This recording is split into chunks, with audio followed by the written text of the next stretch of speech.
Hi guys, welcome back. In this second video we're gonna start with the PID tuning.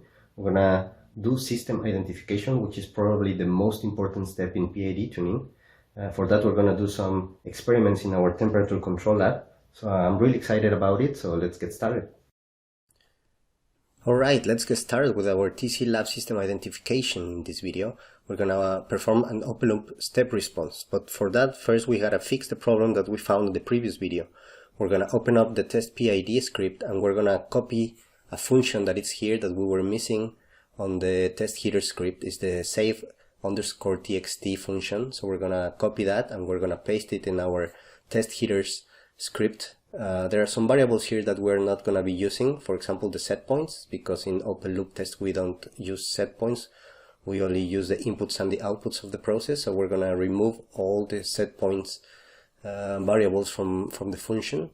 Now we're gonna copy the name of this function and we're gonna paste it everywhere where we have a.save_txt,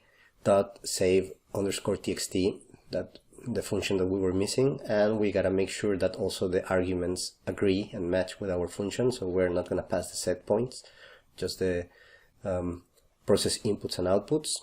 We're gonna save the script and then we're gonna run it and make sure that everything is working. So click on run module. Now we can see the real-time data just as before, and let's just fast forward. This is gonna be a slow process, but we can see it now. Here on the set point change we can see the temperature lab responding very nicely. And once this experiment it's finished, we have to look at our folder and see that we have an open loop data file. So we're gonna try and import this data into the PID tuner. First we gotta go and look, see the file name extension so we can rename this file. It's a text file now, but we want to open it with a spreadsheet software. So let's change the extension to CSV, comma separated values, and then let's open it with our favorite spreadsheet software. Let's take out the columns that we're not interested in right now, like the heater 2 variables and the temperature 2 variable. I'm gonna also remove the header because we are not gonna use this in the PID tuner, and we have the time, the input of the process, and the output of the process in this order, the first 3 columns. So we're gonna copy this data. We're gonna go to pidtuner.com, press enter, and then click on the button that says get started. Let's clear the table, select the first cell and just paste the data with Ctrl V. We see here our nice step response data. Let's click next. We're gonna perform system identification on this experiment, but we have to make sure that we include the input change also in the range by dragging the red lines, the red vertical lines. Now let's see what the PID tuner gives us. It gives us a nice model, but we are cheating here. We are fooling ourselves because we are validating our model with the same data that we use for identification. So to fix that we need to perform a multi-step open loop experiment. So let's open our test headers file and let's make these modifications that have been already done. Let's change the runtime to 1 hour, and then let's make step changes in the input Q1, 80, 20, 150, 80 and 0. And let's run this and see how temperature control lab responds. We see again the real-time data.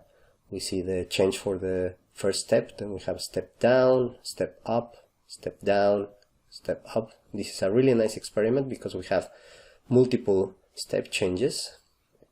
So now let's go and import this data to the PID tuner just as we did before.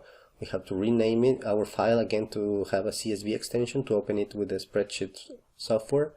Remove the variables that we don't need, remove the header, copy the 3 columns, go back to the PID tuner website and paste the data. It's going to take a second because there are many samples in here. And now we see all our steps here. So we're going to click on next and just select half of the data for identification.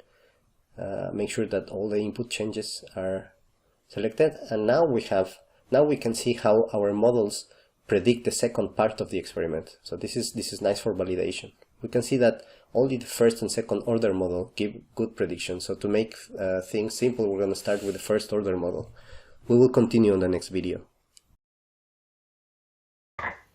So now that we performed some really nice system identification with our open loop step responses, we are ready to start our PID tuning. So let's do that in the next video.